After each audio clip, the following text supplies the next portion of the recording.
Good evening friends, आप सभी को मेरा नमस्कार। मैं डॉक्टर हरीश पाठक। अपने सीरीज को हम लोग कंटिन्यू करते हुए आज हम लोग एक नए टॉपिक के साथ यहाँ पे मौजूद हैं, जिसमें हम लोग एक ऐसे प्रोसीजर के बारे में डिस्कस करेंगे जिसको हमीदिया अस्पताल भोपाल में पहली बार किया गया है और मरीजों के भले के लिए फ्री में किया गया था।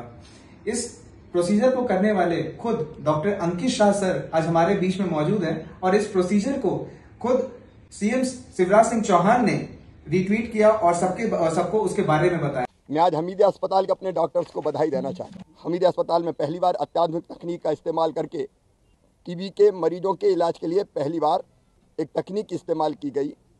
जांघ के रास्ते फेफड़े में कैथेटर डालकर खून की नली को ठीक किया गया। तो आइए हम डॉक्टर अंकित शाह सर से मिलते हैं और समझते हैं इस प्रोसीजर के बारे में। नमस्कार दोस्तों, and thank you Harish for this invitation and this good talk. इसके बारे में आप बात करते हैं अपन। सर, मैं सबसे पहले आपसे ये पूछना चाहूंगा कि ये प्रोसीजर जो हुआ, इस प्रोसीजर में सर आपने इसको हमीदिया में सबसे पहली बार किया, इतना इनोवेटिव तरीका था और इतने ज्यादा सर मरीजों का भला हुआ, उस पेशेंट का भी बहुत फायदा हुआ सर, जैसे बाद में हमें पोस्ट रिव्यूज मिले। तो सर क्या आप इसको थोड़ा और डिटेल में हमारी ऑडियंस के लिए समझा सकते हैं? बिल्कुल। ब्रोंकियल आर्टरी एम्बोलाइजेशन ऐसा मेथड है जिसमें जब कोई पेशेंट आता है लाइक हेपेटाइटिस के साथ में, उस पेशेंट का पहले मेडिकल मैनेजमेंट होता है and if medical management fail हो जाता है उस केसेस में वो पेशेंट हमसे रेफर होता है या फिर जो हमारे चेस्ट फिजिशियंस होते हैं वो हमसे रेफर करते हैं। हम उनका HRCT रिव्यू करते हैं और उसके बाद फिर हम प्लान करते हैं उसका एम्बोलाइजेशन करना, जो कि सिंपल मिनिमल इन्वेजिव मेथड है जिसमें हम फीमोरल आर्टरी एक्सेस लेके टारगेटेड ब्रोंकियल आर्टरी को एंजियोग्राफी के माध्यम से पता करते हैं, ढूंढते हैं और उसको हम PVA पार्टिकल या फिर कॉइल एम्बोलाइजेशन से उसको एम्बोलाइज कर देते हैं। इसके बाद तुरंत उसका 100% 99 to 100% उसका एफिकेशियस रेट है एंड उस तुरंत में ही उसका ब्लीडिंग जो डायस्टेसिस है वो कम हो जाता है। जी सर। सर मुझे लगता है थोड़े आप टेक्निकल वर्ड्स में थोड़ा ज्यादा आगे, हमारे कुछ ऐसे फ्रेंड्स भी हैं जो सर थोड़ा सा इन टेक्निकलिटीज को नहीं समझ पाए, तो क्या सर आप इनको थोड़ा सा और सिंप्लीफाई करके हमारे कुछ नॉन मेडिकल फ्रेंड्स को भी आप थोड़ा सा डिटेल में बताएं सर। तो पहले तो मैं इंडिकेशन बता देता हूँ इनके, जैसे कि मोस्ट कॉमन इंडिकेशन जो है हेपेटाइटिस, जो कारण है हेपेटाइटिस का वो है टीबी इंडिया में। उसके अलावा एस्परजिलोमा है एंड और भी कारण होते हैं। जो पोस्ट सिक्वेली होती है टीबी की, जिसमें कैविटी बन जाती है या फिर फाइब्रोसिस हो जाता है, उन केसेस में हेपेटाइटिस बढ़ जाते हैं। तो ये हमारा इंडिकेशन था।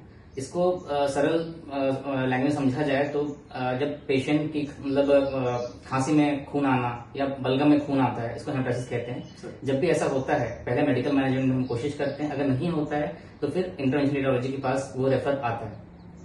हम क्या करते हैं इस मेथड में, जब भी पेशेंट आते हैं उनका CT रिव्यू करते हैं और हम इन पेशेंट को DSA लैब जो कि कैथ लैब होता है वहां पे एंजियोग्राफी के लिए ले जाते हैं।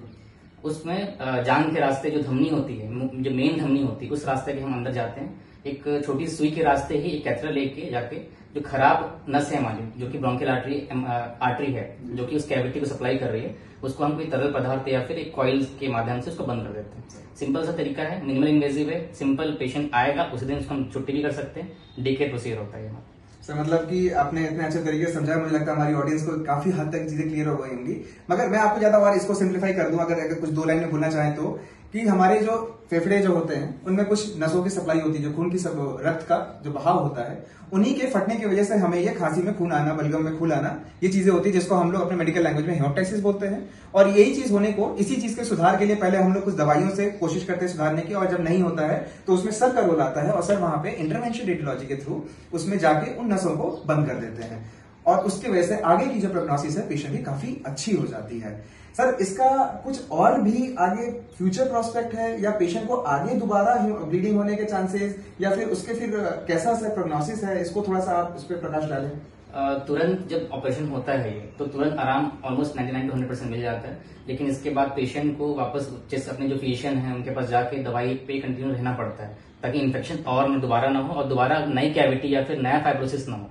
मतलब कि अभी सबसे लेटेस्ट मैनेजमेंट में हेपेटाइटिस के सबसे लेटेस्ट जो टेक्नोलॉजी है वो ये है, और आपने इसको हमीदिया में इंट्रोड्यूस किया सर, जो सबसे पहली बार, मैं आपको दोबारा से इसको एम्फसाइज कर रहा हूँ कि हमीदिया में ये पहली बार ये प्रोसीजर हुआ सर के आने के बाद से। मैं सर अच्छा कुछ अगर ये बोलूं कि फाइनली आप सर हमारे जो मेडिको फ्रेंड्स हैं उनके लिए कुछ ऐसे फैक्ट्स या कुछ ऐसे चीजें जो बताना चाहिए जो उनके लिए इन्फॉर्मेटिव भी हो और आगे उनके एग्जाम्स में और पढ़ाई में बाकी चीजों में भी हेल्पफुल हो पाए सर। जैसे कि हेपेटाइटिस एक one of the common finding है जो कि चेस्ट फिजिशियन एनकाउंटर करते हैं डेली रूटीन प्रैक्टिस। तो हेपेटाइटिस का most common cause is still bronchial artery, that is more than 90% of the cases. So most common cause of hepatitis is bronchial artery. Sir मतलब कि अगर देखा जाए तो हेमोप्टाइसिस हमारे लिए बीइंग अ चेस्ट फिजिशियन में ये बोल सकता हूँ, हमारे लिए सबसे डिफिकल्ट चीज जो मैनेज करना है वो हेमोप्टाइसिस है। हेमोप्टाइसिस का most common cause post TB sequelae के पेशेंट होते हैं, वो है इंडिया में। बाहर ब्रोंकिक्टिसिस है out of the India, but in India it's post TB sequelae. और उसके बाद भी अगर हेमोप्टाइसिस हम लोग जो एक्यूटली मैनेज करते हैं, वो पहले तो हम लोग टेम्पनाड यूज कर सकते हैं। तो सर मुझे लगता है कि ये सारे बेसिक्स जो हैं हमने काफी हद तक डिस्कस कर लिया, क्लियर किया, और मुझे लगता है पेशेंट्स को भी इस चीज का बहुत फायदा होगा। तो अगर आपको इस बारे में और जानना है या कुछ करना है तो प्लीज हमारे कमेंट सेक्शन में इसको बताएं। और अगर आपको ये बीमारी है या आपके किसी भी रिश्तेदार या जानने वालों में ये बीमारी है, ऐसा कुछ भी आपको सुनने में आ रहा है, तो आप जाके अपने नजदीकी डॉक्टर से मिलें और तुरंत से तुरंत इस पर एक्शन लें, क्योंकि ये सच में एक जानलेवा बीमारी है और इसको इग्नोर ना करें, इसको हल्के में ना लें। आगे के वीडियोस के लिए हमसे जुड़े रहें, हमारे चैनल को सब्सक्राइब करें और लाइक करें इस वीडियो को, और जितना भी अगला टॉपिक आप क्या चाहते हैं उसको हमारे कमेंट सेक्शन में जरूर बताएं। धन्यवाद।